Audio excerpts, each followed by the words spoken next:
আসসালামু আলাইকুম। ওয়ালাইকুম আসসালাম রহমতুল্লাহ বারকাতুহ। কোন স্ত্রী কি তার স্বামীকে নাম ধরে ডাকতে পারে? বোন প্রশ্ন করলেন, কোন স্ত্রী কি তার স্বামীকে নাম ধরে ডাকতে পারবে?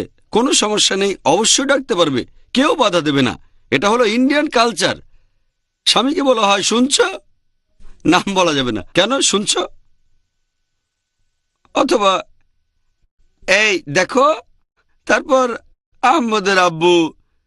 ঠিক আছে, সমস্যা নেই, এটা ইসলামিক। কারণ আবু আহমদ অথবা আবু সিরাজ। আর ইন্ডিয়ান কালচারে এই ইসলামিক নিয়ম হয়ে যায় অমুকের আব্বা। তারা অমুকের আব্বা বলছে, স্বামীর নাম নিতে চাচ্ছে না, কারণ এটা ইন্ডিয়ান কালচার। স্বামীর নাম স্ত্রী উচ্চারণ করবে না, ইন্ডিয়ান কালচার। স্ত্রী স্বামীর নাম উচ্চারণ করবে না, এটা আসলে ইন্ডিয়ান কালচার, ইসলামের না।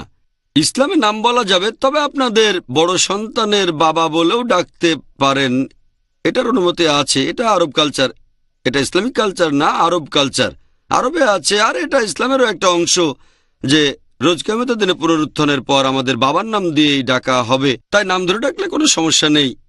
এছাড়া অন্য কোনো জায়গায় স্ত্রী যদি স্বামীকে নাম ধরে ডাকে, কোনো সমস্যা নেই।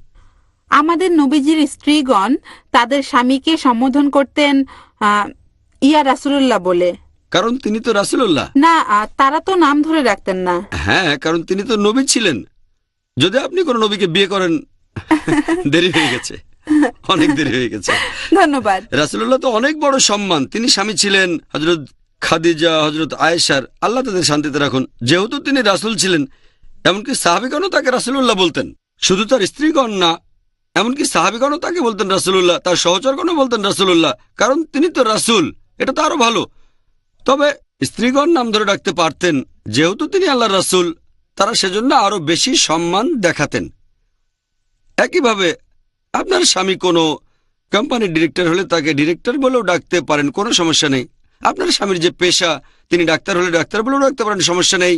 আপনার যেভাবে ইচ্ছা সেভাবেই স্বামীকে ডাকবেন, তবে তাকে ছোট করবেন না, অপমান করবেন না, কোনো সমস্যা নেই।